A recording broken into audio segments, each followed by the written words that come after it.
not a religion of life. According to evolution, death brought man into the world. According to the Bible, man brought death into the world. Totally opposite. Somebody's wrong, folks. Seriously wrong. This textbook talks about mutations, and it says mutations are the original source of variation in populations. I agree. Probably all the roses in the world today had a common ancestor.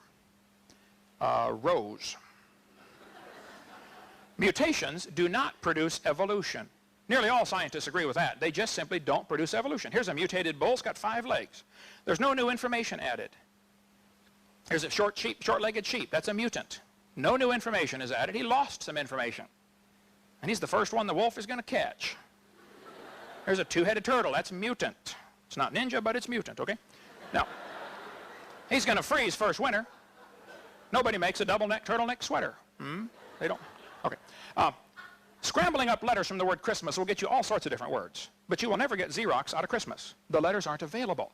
And scrambling up an existing gene code, which is what a mutation does not give you some new, improved information. It doesn't do it.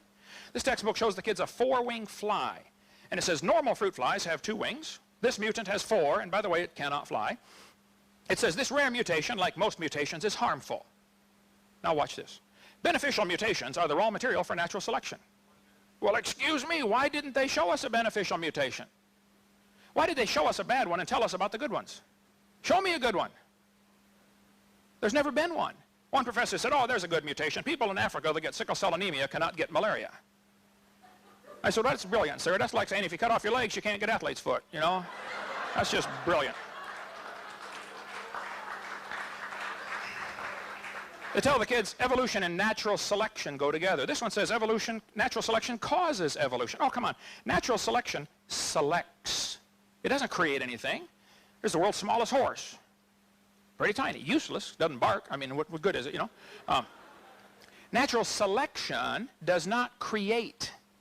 How people got this crazy idea that natural selection is a creative force, I don't know, but it's not. It doesn't create a thing. It just simply selects. It's a quality control.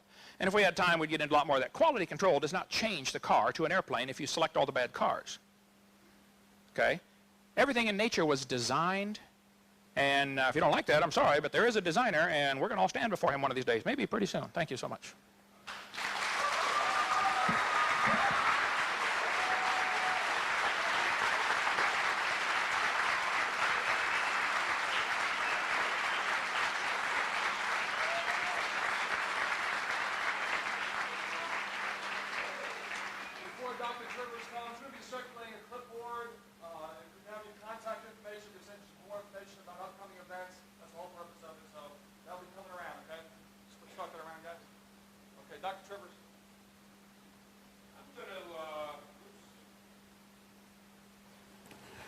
Before I turn to genetics, I want to make a few comments on what we've just heard here and the level of honesty of the person making these comments. Because this is someone who feels free to call other people liars and to use the word lie about a whole set of people and a whole set of activities.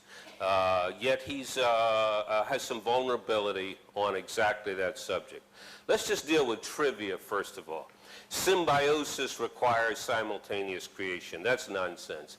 We have many numerous studies of symbioses beginning and in some cases symbioses breaking down, and you don't have to imagine simultaneously everything's in place in order to get it to evolve. That's an elementary error that's been around in some forms for over 100 years.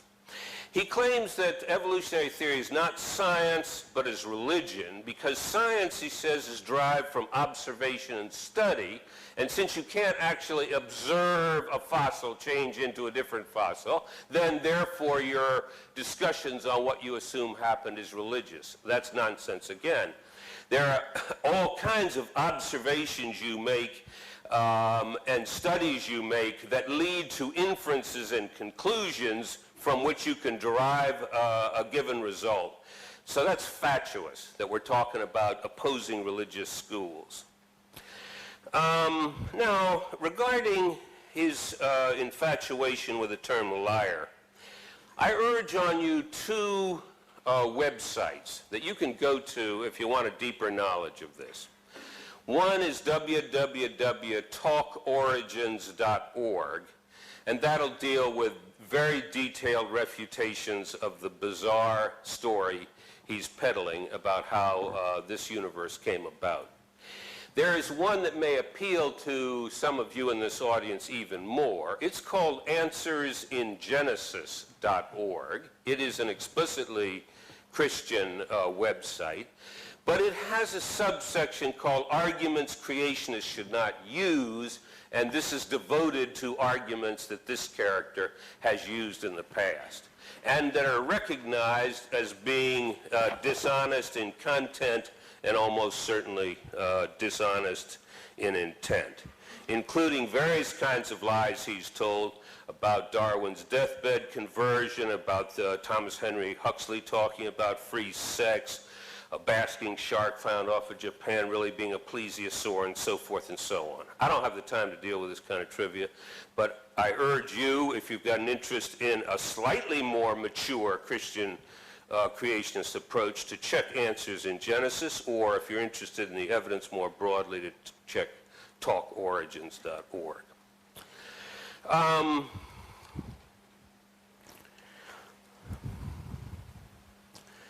All evidence has been proven fraudulent. Everything has been disproven. Nonsense. This is spontaneous generation, he claims. Again, nonsense. Spontaneous generation was a notion that you could get a frog appearing out of nowhere.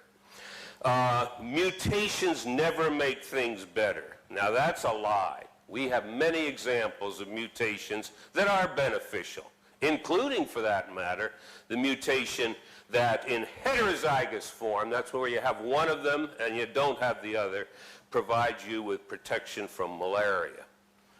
A mutation that is disproportionately present in African American people, derived from an area that was high in malaria. And then he repeats an old canard: natural selection does not create, it only destroys, it only selects. Natural selection is a continual selective process, but it moves the frequency distribution of genes beyond the distribution that existed when it started, and it can create brand new creations relatively quickly that have never existed before. It's elementary. Now let me go back to talking about genetics for a second, because this is a second kind of another kind of problem you get into when you just invent something out of whole cloth and imagine that it's going to fly. If you've got an ark full of 2 of each kind and only maybe 10 human beings, we know for sure they're going to have to practice inbreeding for a number of generations. Because you only got 2 individuals, let's hope it's male and female, the offspring have got to breed among themselves, the grandchildren have got to breed among themselves, the great-grand offspring have got to breed among themselves, because there ain't any other individuals around. We know, and it's an elementary calculation, that it takes about 7 generations to wipe out all genetic variability.